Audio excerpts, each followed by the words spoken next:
Criterio. Una entrevista de Mix de Medios.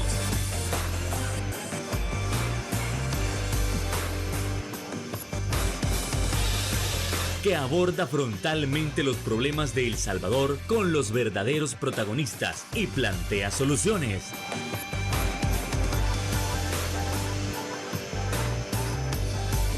Criterios. Hola, ¿qué tal? Muy buenas noches, sean todos y cada uno de ustedes bienvenidos en este 25 de febrero a Criterios, en el abordaje de los temas importantes de nación. Y es que para esta ocasión la gente se está preguntando, mire, estas reuniones que ha tenido el presidente con múltiples empresarios, ¿esto realmente nos beneficia a nosotros?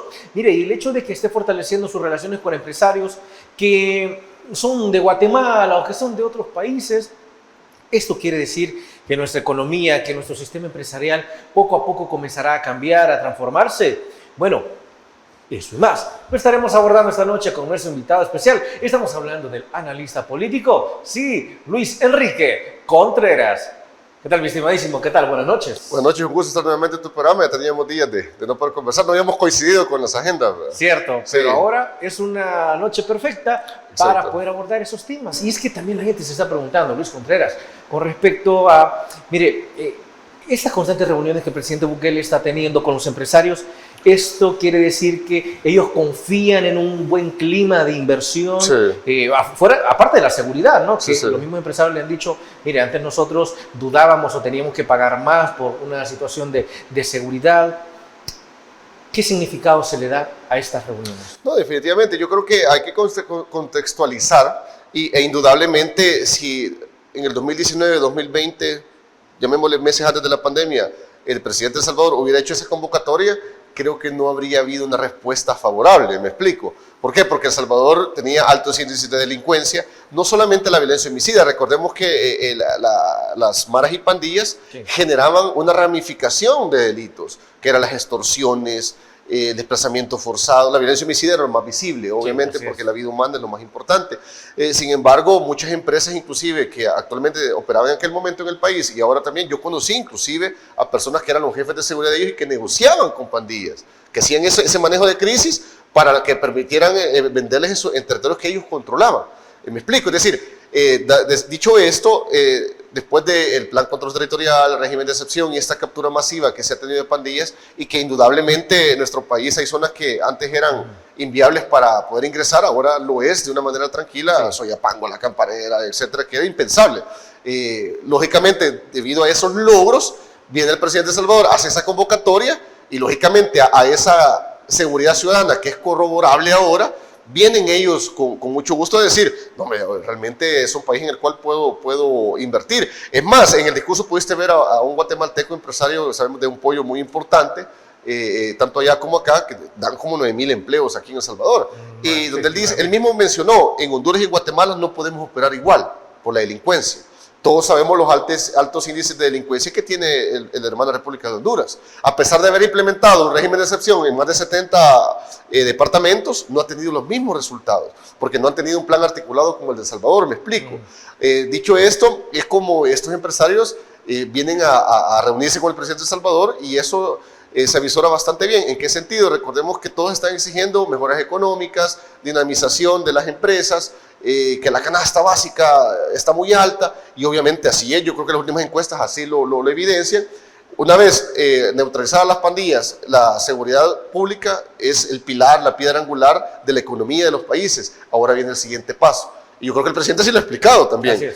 Por eso esta convocatoria, y qué importante cómo, y no se trata solamente de que vengan nuevos empresarios. Si te das cuenta, el empresario este del pollo famoso de Guatemala es poder ampliarse. ¿Por qué? Porque si antes, por un ejemplo, no podría poner un pollo campero en Soyapango, por ejemplo, por las extorsiones, o porque podrían amenazar a sus empleados, ahora sí lo puedes hacer. Es decir, permite una expansión de estas empresas que ya estaban y obviamente invita a otras a poder invertir en unos nuevos rubros. Me explico, inclusive se habla hoy de, bueno, se me viene a la mente, recientemente hay un salvadoreño que estrenó una película, no sé si te diste cuenta, que viene en Estados Unidos. Es decir, que existan después ese tipo de carreras acá, que se puede venir a grabar a zonas de que antes no se podía hacer. que ya no sea solamente otros países como Costa Rica o Antigua Guatemala que hagan grabaciones porque es más seguro, entre comillas, sino que ahora El Salvador pueda tener también esa invitación a otras áreas que en el país no están explotadas también. Totalmente, y es importantísimo ver, entiendo, la importancia que los empresarios le han dado al tema de la seguridad. Y claro, muchos podrían decir, mire, pero ya pasaron 6 años desde que el presidente Bukele está en el poder y todavía se sigue hablando de la seguridad. Pero en este caso son los empresarios los que lo están mencionando. Lo están el hecho destacando, de que no sí. tienen que pagar, por ejemplo, en empresas, por empresas de seguridad, es decir, están gastando aparte, y el hecho de ver un mejor clima de seguridad hace que ellos pues vean a El Salvador ahora como un punto estratégico. Sí. Ahora bien, Luis Contreras, de repente la gente puede estar diciendo, mire, pero no es malo centrarse demasiado en los empresarios, están olvidando el pueblo, los están beneficiando a ellos. Son comentarios que se ven en las redes sociales, ¿no? Pero a fin de cuentas, tener esta gran cantidad de empresarios tiene una repercusión positiva. Obviamente, para el pueblo. Sí, es que recordemos que hay que quizás hacer un alto para toda la población y tratar de identificar estos aspectos. Primero hay que lograr una bonanza en una economía de índole macro, me explico, es decir, que estas empresas puedan invertir y empezar a dinamizar la economía y que sea una economía colectiva después la que beneficia a la población en general, porque al final es la empresa privada la que genera empleos. Muchas veces se pierde de vista, uno se da cuenta a través de hoy de las redes sociales cómo se puede decir que tenemos esa facilidad de expresión ahora, cómo la gente le reclama a alcaldes, por ejemplo, denos trabajo, alcalde. Y una alcaldía no te va a poder emplear a todo mundo, ¿se me explica? O el mismo gobierno, es decir, es más, hasta se ha señalado porque este gobierno ha aumentado la planilla en empleados a nivel gubernamental, etcétera, es la empresa privada la que te brinda eso. Y que puedan venir, por ejemplo, empresas también que te garanticen, por ejemplo, tus cuotas laborales, por ejemplo, la cotización de seguros, la AFP, es decir, que no sean empresas como sucedió en el pasado, que no pagaban esas prestaciones, me explico. Yo creo que al final el Ministerio de Trabajo debe de velar por eso también y que sea ese engranaje que permita que empresas confiables, no empresas que van a estar unos meses y van a dejar, no sé si te recuerdas como una maquila en carretera o en el occidente del país que cerró de repente y dejó a empleados que no les pagó nada, ¿te recuerdas? Hace unos años. Me explico, es decir, que sean empresas que logren fiscalizarse de una manera correcta y al final que permitan no solamente un empleo ganando el salario mínimo, sino que también llegar a una sostenibilidad mejor. ¿Por qué? Porque hoy, debido a que ya no pagan la extorsión, se ha quitado ese, que al final cuando tú contabilizas, era muchísimo lo que pagaba cada empresa. Para ponerte un dato en contexto, en el 2018 el sector transporte, el transporte público, pagó casi 18 millones de extorsión a las pandillas, solo el sector transporte, ya no sigue otro tipo de empresa. Es decir, ahora que ya no estás pagando eso, obviamente lo puedes invertir o mejorar salarios. Me explico, yo creo que es ahí donde también las empresas deben ser visionarias, porque un empleado también bien pagado, bien remunerado, también te puede, obviamente es un incentivo para que haga un trabajo mejor también. Sí, totalmente. Ahora, esto también significaría, digamos, y esto también lo vamos a abordar en el siguiente bloque, hablando del término empresarial, que viene la oposición y a veces, muchas veces dicen, mire, pero es que ¿cómo quiere que inviertan si ellos no solo buscan un buen clima económico, sino un buen clima jurídico? Pero el hecho de tenerlos en una amplia reunión, no nos dice algo. Yo no veo que hay una inseguridad jurídica en el país, al contrario, si te bajas los datos de las encuestas, inclusive la población evalúa las últimas encuestas, que por cierto ha sido de la UCA, que el sistema de justicia ha mejorado, no ha empeorado. Es decir, es que recordemos que, mira, inevitablemente sea el país que sea, siempre se va a politizar todo. Y si tú, nos pasa a nosotros los analistas, si estás de acuerdo con la seguridad, ahora resulta que eres de Nuevas Ideas o eres de Bukele, me explico. Sí, no, es que no, por más que quieras dar un análisis técnico, siempre va a suceder eso. Si ves a un empresario, le ha pasado a un empresario aquí, que en su momento fue candidato presidencial de Arena, que es el señor Calleja, lo han criticado que salió en una reunión con el presidente de Salvador, pero ¿qué quieren entonces? Que lo hagan al estilo de la izquierda, que en su momento se peleaba con todo el mundo, y las empresas se fueron del país, ¿te recuerdas? Cuando gobernó el FMLN, que eso es típico de los gobiernos de izquierda, pelearse con la empresa privada. Esa retórica arcaica y desfasada de decir que el empresariado empobrece al pueblo, eso ya quedó en el pasado. Yo creo que las nuevas generaciones ya poseen un nivel de análisis diferente y ven que no es así. Y dado esto, es de que en las elecciones, ya por lo menos la izquierda en El Salvador está minimizada, está atomizada, no tiene diputados, no tiene alcaldes, Y no se ve en un futuro próximo que vuelva a resurgir una izquierda fuerte. Y qué bueno te diré, es decir, las políticas de izquierda ya se ha comprobado a nivel mundial que, o sea, no dan buenos resultados. Exacto, ¿de qué sirve? Y son los que te critican, que por qué le hace la venia a Marco Rubio que vino a El Salvador, que por qué es sumiso ante Donald Trump, ¿por qué? Porque estaban acostumbrados a quemar la bandera de Estados Unidos. Estamos hablando del principal socio económico de El Salvador y de la región, me explico. Al final, porque no compaginan o no comparten su estilo de pensar, ya comienza ese ataque a todo aquel empresario, sea de El Salvador o sea extranjero, que pudo haber estado en esta reunión con el presidente de El Salvador, ¿no? Totalmente. Así nos vamos a ir a la primera pausa comercial, no nos cambie, bueno, estamos en Criterios.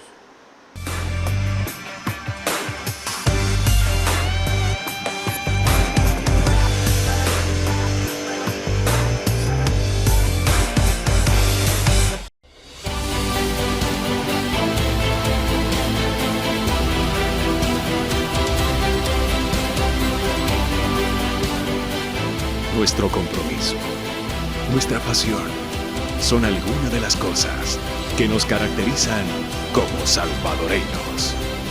Farmacia La Buena, la farmacia de todos.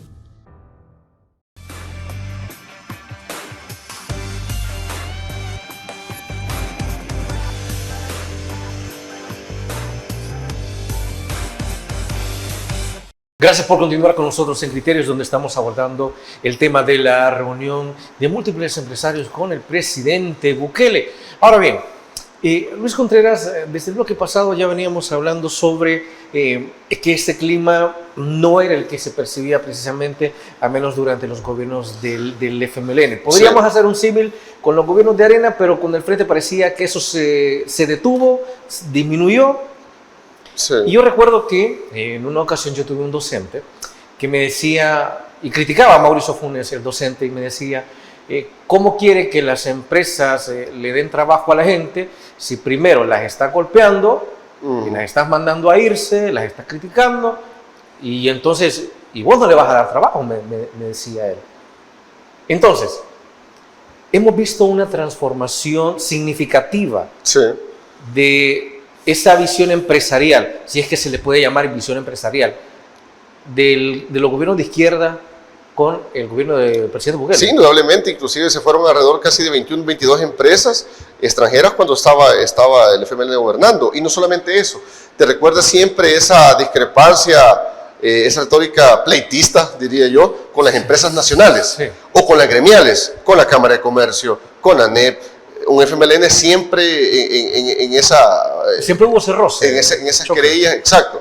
Ahora la gente critica, ¿y por qué la NEP no se pronuncia? ¿Que ¿Por qué la Cámara de Comercio? ¿Por qué? Porque están trabajando en sintonía con el gobierno central. A eso quiero llegar. Incluso muchos estaban tan acostumbrados a esos pleitos mediáticos entre las gremiales empresariales y el gobierno de turno, en este caso era el FMLN, porque gobernó en dos periodos, y que ahora como ven que es distinto, ya están como, no, qué raro, ya no se pelean. Porque se trata de eso, el gobierno no es enemigo de las gremiales empresariales, ni viceversa. Al contrario, yo creo que entre más, recordemos que para que un país florezca, resurja más El Salvador. Fíjate que yo tengo muchos amigos extranjeros y me decía una amiga dominicana que vino a conocer el año pasado, mira que ahora entiendo que El Salvador está en su momento de comenzar a crecer económicamente en infraestructura, porque obviamente Santo Domingo, República Dominicana es más desarrollado que nosotros. O sea, su PIB crece arriba del 6% desde hace más de 15 años. Y notas la diferencia. Panamá de igual manera. A lo que quiero llegar es que las pandillas a ustedes no los dejaban crecer, no los dejaban desarrollarse. Estamos como comenzando a gatear, llamémoslo de esta forma, económicamente y urbanísticamente. Y para eso es importante la empresa privada. Me explico. Para nadie es un secreto el nivel de infraestructura que tenemos ahora, de apartamentos, residenciales nuevas, también estas plazas que se han puesto mucho de moda, que está dinamizando la economía, restaurantes nuevos. Esa competitividad es sumamente importante, y al final que esa competitividad y ese desarrollo urbanístico y infraestructura también se vaya yendo al interior del país. Y no solamente estoy hablando de Santa Ana, San Miguel, otras ciudades también. Se me ocurre Zacatecoluca, Chalatenango, me explico, el país es pequeño. Y es allí donde esta inyección de capital económica podría darle ese efecto de expandirse a más lugares de El Salvador. Por ejemplo, lo del Sur City es muy sonado, inclusive un empresario que mencionó ahí, que creo que era de Brasil, no sé, ¿viste la entrevista? Perdón, la conferencia, que él dijo que vino a surfear. Sí. Es decir, si te das cuenta, Sur City mediáticamente ya es una marca. Cuando termine lo del oriente del país, que tiene playas muy bonitas, va a ser otra marca también. Cuando esté el aeropuerto que están construyendo en el oriente, me explico, vas a tener esa factibilidad para poder viajar en un país pequeño de forma inclusive hasta más rápida. Pienso que al final es cuestión de tiempo, obviamente eso no va a ser sencillo, porque la infraestructura de El Salvador, de por sí, en cierta medida tenemos buenas carreteras, pero hay zonas que estaban olvidadas. El oriente ha estado olvidado durante mucho tiempo. Sí. Hasta hoy que estamos viendo un periférico que se inauguró recientemente, pero si te das cuenta, Morazán, San Vicente, La Unión, son ciudades que están inhóspitas. En el olvido. Exacto, pero que pues, tienen un potencial también para poder dinamizar el turismo. Y si te das cuenta, el Ministerio de Turismo, yo creo que a veces no hace falta ni que te dé datos del Ministerio de Turismo, siempre Semana Santa, agosto y diciembre, incrementa el número de turistas en El Salvador. Y pues, tú lo puedes ver, por ejemplo, yo lo veo a veces en los pueblos, Ataco, Guayuba, el mismo Santa Ana Centro, ves más anglosajones, ves más turistas. Bueno, mi hermano tiene un Airbnb en el occidente del país, Santa Ana. Este año no he tenido solo ningún día. Y me dice cuando yo comencé en Brasil, hace 2 años. Es decir, ves en el día a día, con gente con diferentes tipos de negocios, lo puedes evidenciar eso, que el turismo está viniendo. Bueno, recientemente creo que he visto una noticia a nivel internacional que El Salvador es de los países que más creció en turismo. Sí, aumentó. Exacto, ese dato lo está dando una entidad internacional, no el gobierno de El Salvador. Es decir, que te dan ese tipo de datos. Es decir, yo creo que eso es bueno para el país. Realmente, tal vez para compararse, me viene a la mente Dominicana. El año pasado tuvo casi 12 millones en ingresos por turismo. Nosotros no pasamos de 3 millones. Me dice, ¿qué diferencia igual tenemos? Pero si lo vamos incrementando para un país del tamaño de nosotros, o sea, sería bueno para nosotros. Es decir, a medida que vayas mejorando infraestructura en lugares turísticos, así como ha hecho en la Puerta del Diablo, el Miradores, por ejemplo, en el Cerro Verde, sí, vas a tener mayores opciones. Por eso el Oriente creo que es una joya que todavía está en proceso de ser explotada turísticamente. Yo recuerdo también, allá por el... recién iniciando el 2019, estuve en un programa de jóvenes líderes, en el cual en ese entonces llegaba... si no me equivoco, Miguel Ángel Simán llegaba, y él hacía una crítica hacia los gobiernos de izquierda y le decía, o sea, básicamente estos gobiernos pusieron en contra a la gente de todos los, sí, de todos los empresarios, llegaron al punto de satanizarnos, y de repente cuando llega el presidente Bukele comienzan a decir, es que no, mire, ahorita con el presidente Bukele le van a cerrar todas las empresas Simán, le van a cerrar todos los superselectos a la familia Calleja. La gente estaba acostumbrada a ver sangre empresarial, ¿no? Esa sangre política en el marketing político, que creo que usted conoce también. La lucha de clases. A la gente le gustaba ver ese pleito, ¿no? Y tal cual, como dijo al principio, bueno, pero ¿y la NEP por qué no se pronuncia? La ASI ¿por qué no se pronuncia? A ver, pero si están trabajando de la mano, o sea, ¿qué es lo que quiere que le diga? Y creo que a ese clima, entendería yo, la gente no está acostumbrada o no es como en las últimas 2 o 3 décadas la gente estaba acostumbrada de tratar de ver, bueno, quitamos los gobiernos de arena, pero si en la última década no, la gente ya no estaba acostumbrada a ver esa unión entre las empresas. Exacto, sí, estamos acostumbrados a una dinámica de pleitos entre las gremiales empresariales, entre que si salías en una foto con un político ya te comenzabas a pensar, bueno, que normalmente también pasa ahora, pero al final, mira, sea el país que sea del mundo, se debe llevar a ese engranaje de un trabajo articulado entre empresa privada, gobierno central, municipalidades. Bueno, solo de seguridad ciudadana, ya lo hemos platicado antes, se involucran este tipo de actores, la empresa privada, iglesias, líderes comunales, por ejemplo, donde se involucra el pueblo realmente. Sí. Es decir, quizás la diferencia, mira, no hay fórmula perfecta obviamente en ningún gobierno, pero entre más el gobierno actual pueda lograr esa cercanía, ese involucramiento y participación de líderes comunales y de las comunidades, va a generar con mayor solidez un modelo no solo de seguridad, sino un modelo social, diría yo, que permita un desarrollo equilibrado, lo cual en el pasado tal vez no hubo cuando gobernaba Arena, por ejemplo, que fue demasiado desigual. Sí. Yo creo que, mira, va a ser bien difícil porque ves Estados Unidos y también hay una desigualdad enorme. Sin embargo, buscar, como digo, una fórmula que pueda lograr lo más que se pueda ese equilibrio de crecimiento igualitario, porque es mentira, la utopía comunista no existe, me explico. Sin embargo, generar esas fuentes de empleo nuevas también, y eso va de la mano también con lograr implementar nuevas carreras universitarias, nuevos técnicos también. Sí, ya habían hablado algo de eso. Sí, también. Es que al final, imagínate, la inteligencia artificial Vaya, solo en el tema de seguridad, para que tengan una idea cómo nosotros los que nos hemos especializado en seguridad pública, ciudadana, tenemos que estar avantes con eso, es decir, ir de la mano. La inteligencia artificial ya te lo utilizan para estafar en Sudamérica, que te pueden copiar tu voz, hasta en Perú y en Argentina lo han hecho, que te extorsionan, tú que tienes el programa de televisión, sí, te graban con una aplicación y después a tu mamá le dicen, mira, consigue el número de tu madre o qué sé yo, o de un familiar, fíjate que necesito $200 urgentemente y es tu voz. ¿Me explico? Es decir, involucrarse en las nuevas tecnologías, por ejemplo, creación de contenidos. Si te das cuenta ahora cómo se puede monetizar a través de YouTube, plataformas, se puede decir que hoy gracias a la tecnología se puede emprender más fácil, llamémoslo entre comillas. Sí, así es. Hay mayores opciones y que carreras técnicas, universitarias te permitan eso, va a generar esa también nuevos empleos y nuevas empresas que puedan venir al país. Ahora, nos vamos a trasladar a la siguiente pausa y es que también quiero ampliar sobre el tema, siempre en el caso empresarial, pero el costo-beneficio. Es decir, hay gente que tiene dos criterios. Aquel criterio en que dice, mire, por esto de quitarles impuestos a las empresas, a nosotros nos viene muy, pero muy mal. Y el otro criterio es, mire, pero si usted no le quita los impuestos, no vienen y por tanto no le dan trabajo a la gente. Hay que tratar de analizar qué es lo que nos conviene más. Pero eso, tras la pausa comercial.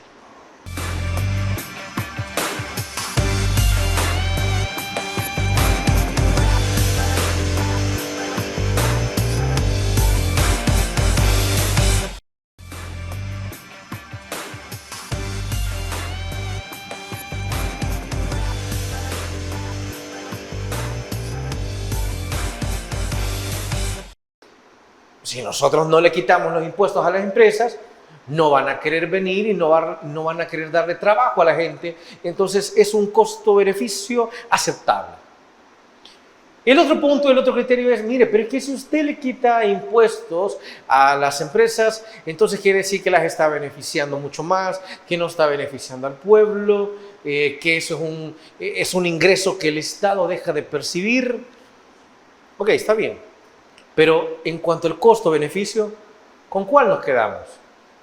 No cobrarles pero que igual generen trabajo, o no cobrarles y aceptar que el Estado va a tener que cargar de otra manera, o va a tener que buscar de otra forma lo que deja de percibir.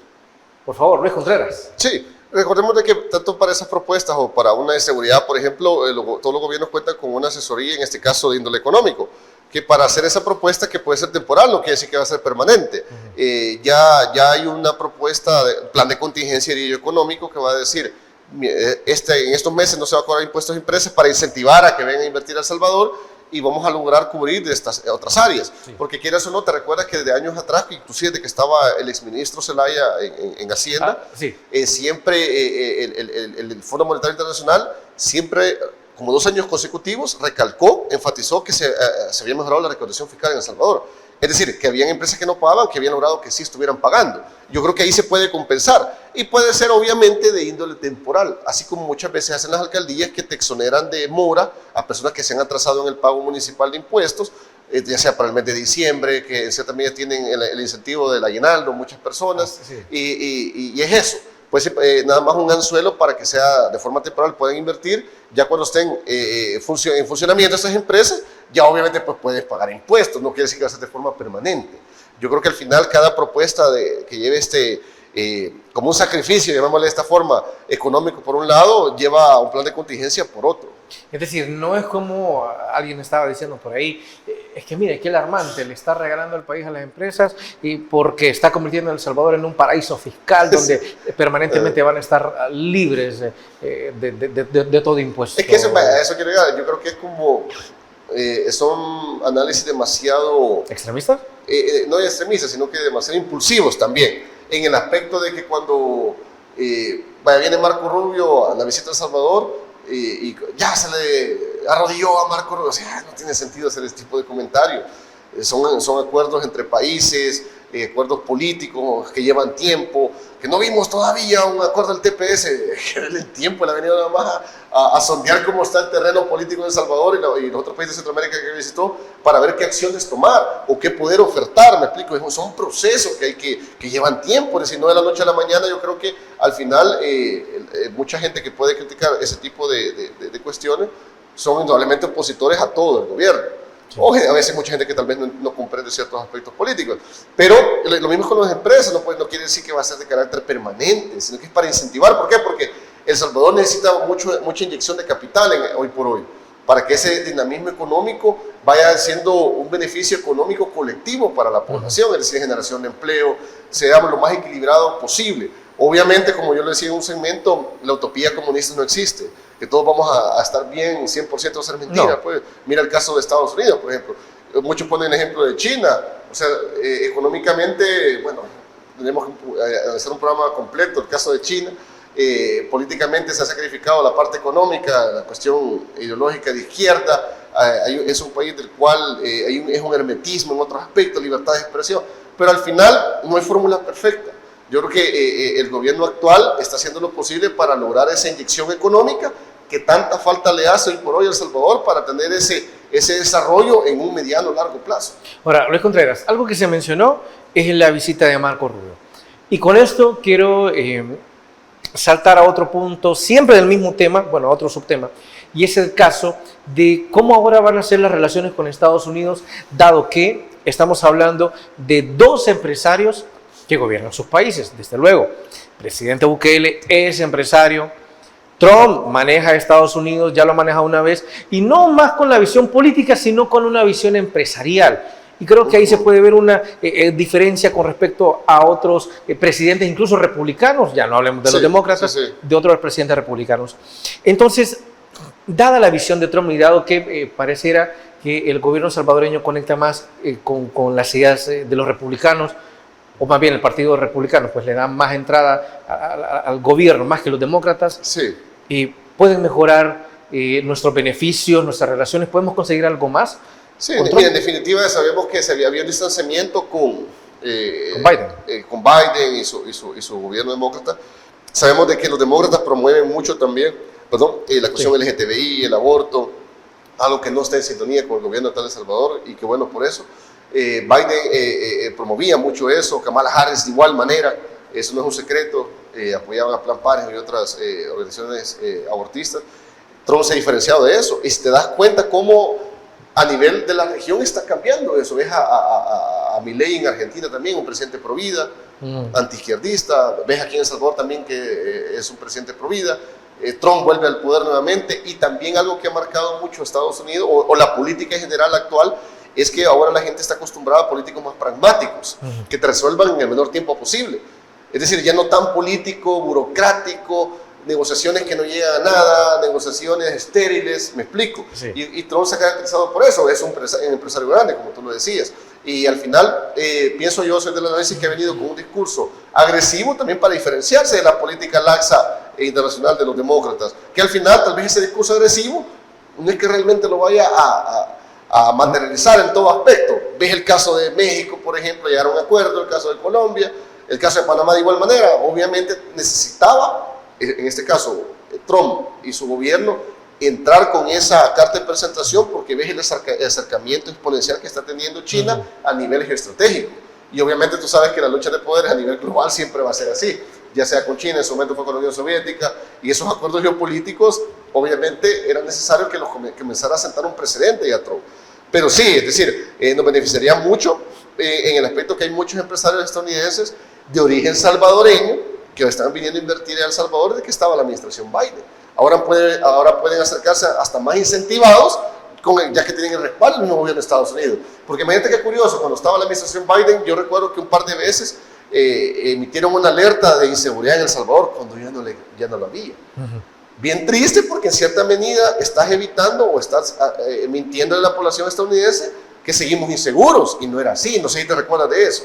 O sea, y no debería ser así, porque realmente como no estaban en sintonía política, le estabas como labrando el piso, y eso creo que no es conveniente, porque al final si Estados Unidos, la administración, busca que estos países también se desarrollen, el turismo es muy importante, y mentir a la población que vive allá, o salvadoreños que viven allá, que están viniendo a invertir, tampoco era correcto. Por eso te digo, ese es un beneficio también hasta para los empresarios que están viniendo desde el país del norte acá.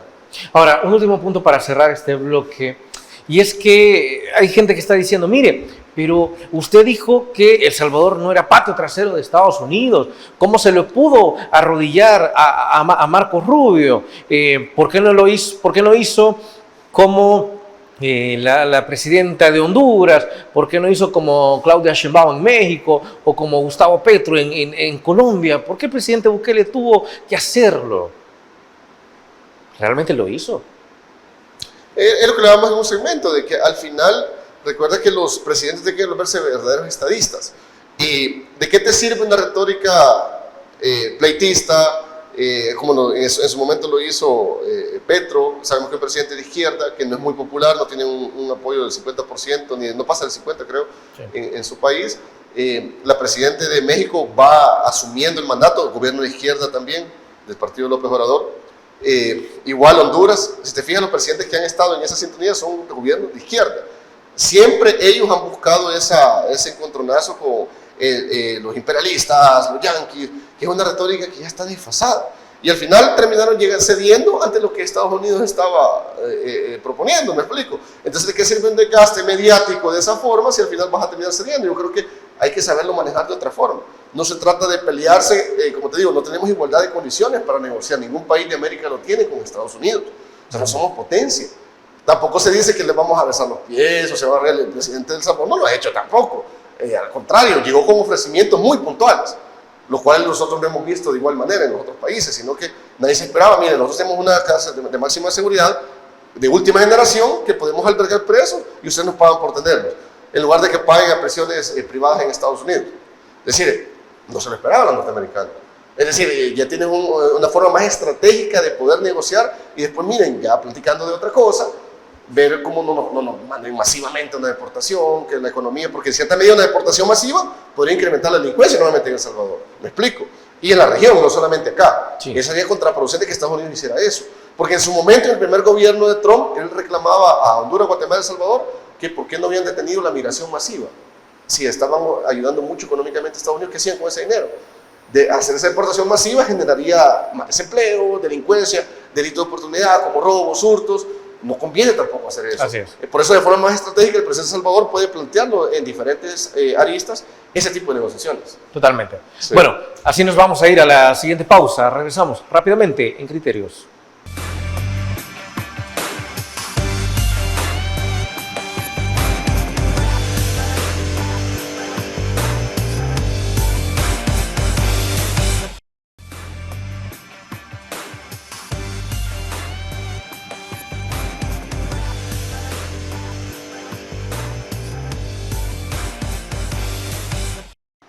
Un placer que usted continúe con nosotros. Y es que así como seguimos abordando el tema empresarial y las relaciones entre la administración Trump y el presidente Bukele, ya hablábamos, mire, pero a nivel internacional, ¿cómo se proyectó el presidente Bukele? Porque muchos dicen, mire, pero es que Estados Unidos está viendo El Salvador como patio trasero y eso no era así, porque el presidente Bukele dijo de que no, que ya jamás lo íbamos a hacer. Pero ¿cuál es la visión que tiene Estados Unidos sobre El Salvador? ¿Realmente tiene la visión de, como dice el presidente Bukele, de un nuevo país, de un nuevo El Salvador, un renacer de El Salvador? Una nación ahora con mucho que dar. Si Marco Rubio visitó El Salvador para negociaciones, significa que está verificando si en efecto El Salvador ha cambiado tanto. Por favor. No, indudablemente, porque, mira, al final, vámonos a las encuestas también. No sé si viste cómo Trump cuando entró tenía un nivel de aceptación mayor y recientemente, hace como 2 semanas, una encuesta ha bajado de nivel de aceptación, pero también le ha pasado factura ese discurso agresivo, cuestión de mucha ambivalencia en lo que decía y terminó haciendo. Clásico. Exacto, y se ve en las últimas encuestas a nivel de otros países, el presidente de Salvador sigue todavía arriba. Es decir, no ha perdido un apoyo considerable, significativo para decir que le haya podido pasar factura ese tipo de sumisión, llamémosle así como lo quieren plantear algunos analistas o alguna gente de oposición, a haber recibido Marco Rubio. Por el contrario, creo que esa visita fue muy crucial, muy clave para el país, porque le permite exponer de primera mano a una persona que ciertamente ha tenido cercanía, bueno, tiene origen latinoamericano, dice, mira, El Salvador puede ofrecer esto, lo otro, necesitamos que nos ayuden en esto. Ese nivel estratégico de negociación es clave, por eso fue importante que viniera acá. ¿Cómo vas a negociar con Marco Rubio y la gestión de Trump el caso de Honduras, por ejemplo, si no lo visitó? No les interesó. Solo eso es lo interesante de cómo evalúan cada país.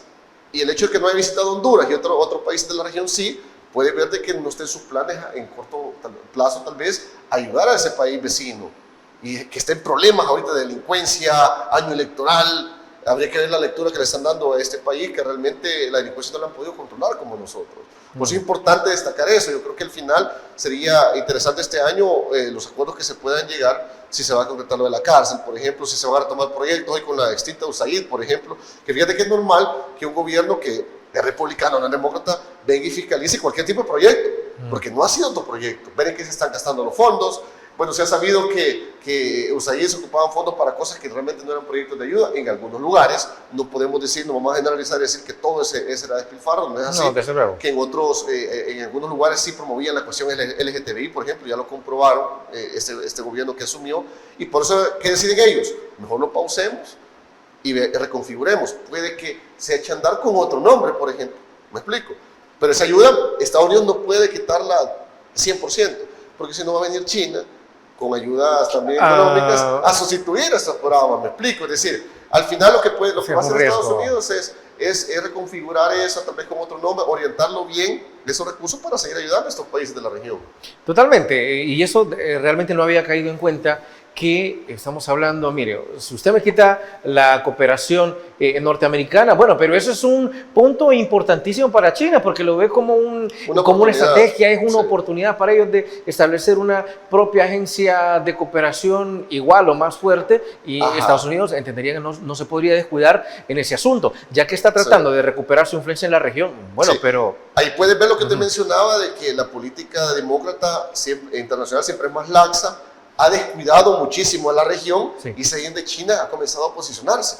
Por ejemplo, nos hizo la biblioteca a nosotros, una biblioteca muy bonita, y se les agradece, obviamente. Nos va a hacer un estadio moderno, aunque también no tengamos una buena selección de fútbol, pero nos va a hacer el estadio. Lo hizo en Costa Rica en su momento, y así se ha posicionado también en Panamá. Por eso el discurso altisonante de Trump de acercarse agresivamente a Panamá, que tal vez no era lo más correcto.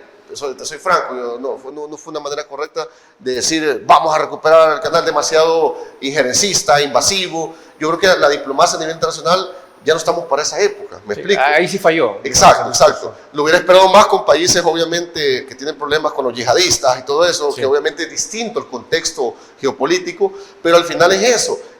Estados Unidos no puede descuidarse y permanecer mucho tiempo sin oxigenar con nuevos proyectos, porque China está expectante. Sabemos que China tiene bancos chinos que inclusive él no necesita al BID, pues no necesita al Banco Mundial China. Ellos dan préstamos a otros países, y eso viene de años atrás. El crecimiento chino es muy grande, a tal grado que inclusive están peleando en el mar Meridional y ha creado islas artificiales que ha obligado a Japón a volver a rearmarse.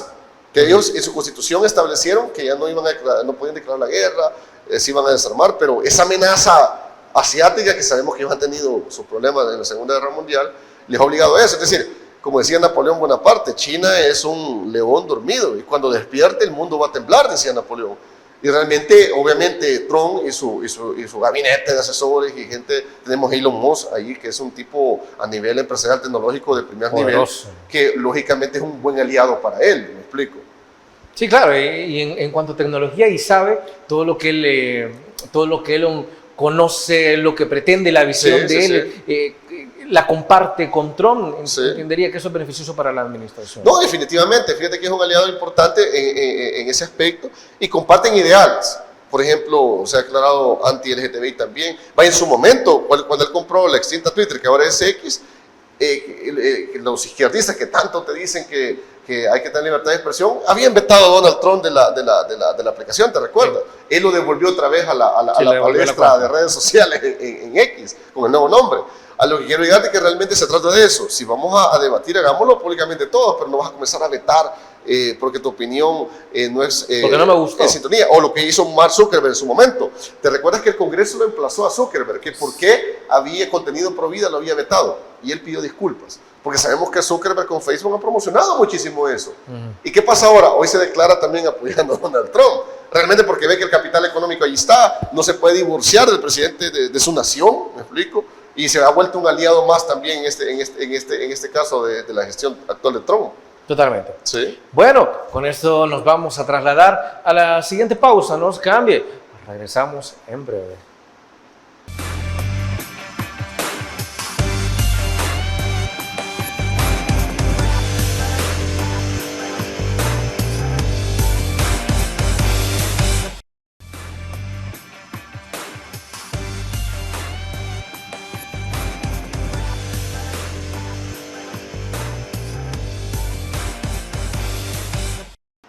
Gracias por continuar con nosotros. Y es que mire, en todo el programa nosotros hemos hablado de la parte empresarial y su vinculación con el gobierno, y de igual manera hemos tratado de analizar el gobierno de Estados Unidos desde la perspectiva empresarial de Donald Trump y cómo eso nos puede funcionar a nosotros. Ahora, ya para cerrar el programa y bueno, analizar en este último bloque, hablemos del otro partido nacional que en su momento se dijo ser altamente empresarial, el partido tradicional, en este caso, Arena. Esa alianza republicana nacionalista tan fuerte, tan potente, que era para toda la oligarquía, para todos los empresarios, ok, pero en la actualidad con múltiples pleitos, que muchos decían, mire, pero Arena era el partido de los empresarios, Sí. y se fue a Nuevas Ideas. Los empresarios, o se fueron con el presidente Bukele. Y con todos estos pleitos que han sucedido en Arena, ¿cómo queda parado el partido que se decía ser de la oligarquía o de los empresarios y que ahora pareciera que Sí. no puede ni siquiera resolver un problema interno? No, definitivamente, mira, bueno, tú lo acabas de describir muy bien, que era el partido del empresarial enorme de El Salvador, Arena, en su momento, pero al haber perdido ese apoyo electoral, ese apoyo político en la asamblea, en las alcaldías, en el gobierno central, sí, obviamente ha tenido la fuga de capital también, y Arena ya no es lo que era antes ni por cerca. Inclusive la última reconfiguración, o cuando resucitaron políticamente, fue cuando Sánchez Serén ganó la presidencia, ¿te recuerdas? Que ellos lograron en diputados sumar muchos, y obviamente después viene la debacle. 2018. Exacto, después viene la debacle a quedarse solamente con 2 diputados. Y ve esa lucha, esa pugna interna, bueno, que por expulsar a Marcela Villatoro, realmente porque la que está exigiendo en cierta medida una fiscalización de la deuda política, porque fue otro tema también de que ha sonado mucho en el ambiente, la eliminación de la deuda política, al mismo presidente del partido del COENA, y ahí puedes ver cómo realmente, mira, Arena se caracterizó siempre por no lavar la ropa en casa, siempre ha sido mediáticamente, el frente lo hacía menos, fíjate, era más estratégico, más hermético. Y creo que esa dinámica no la han cambiado. No. Y hemos visto que se van a demandar, a contrademandar, etcétera. Y eso lo que está haciendo es todavía, al ver, si lo ves desde afuera, por ejemplo, llamémosle a un posible votante de Arena en las próximas elecciones, al ver esas pugnas internas que reclama que hicieron con la deuda el presidente de Arena y que lo gastó en esto, en lo otro, que obviamente lo tienen que comprobar, la gente que tal vez hubiera pensado por votar, no, ese partido es un relajo. Ese partido no puede ni ponerse de acuerdo internamente. Es decir, el presidente queriendo expulsar a una de las diputadas que más destaca de su partido en la asamblea de esta forma. No, solo hay 2. Exacto, que ese es el detalle. Es decir, al final el mensaje que te mandan es de un desorden, de no en lugar de estar, como ellos le llaman, la Arena renovación, de que esa renovación realmente no va a despegar. ¿No existe? No existe, no ha existido, ni va a existir. Me explico, políticamente yo soy de la idea, y eso lo digo, a nivel de ciencia política, que tanto el FMLN como Arena ya no son marcas o vehículos electorales para llegar al poder nuevamente, ya no.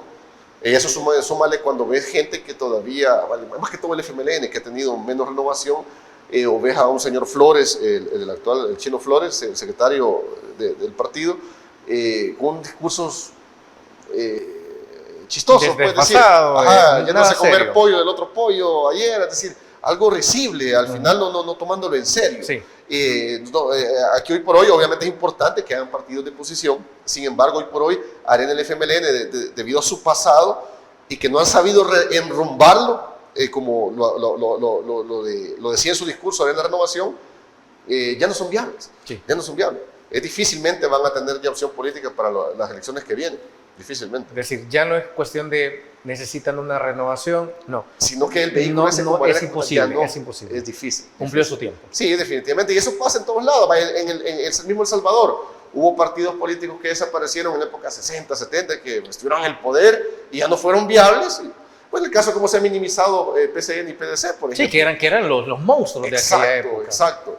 Y te digo que hoy con la nueva reconfiguración que hubo del residuo, el voto de residuo y todo eso, dudo que en el futuro Arena pueda lograr inclusive los 2 diputados que tiene ahora. ¿Me explico? Es decir, habría que ver cómo se desarrolla ese pleito interno, pero como te digo, no da un mensaje bueno para el partido específicamente si quiere lograr captar nuevos votantes. Ese es el punto. Totalmente.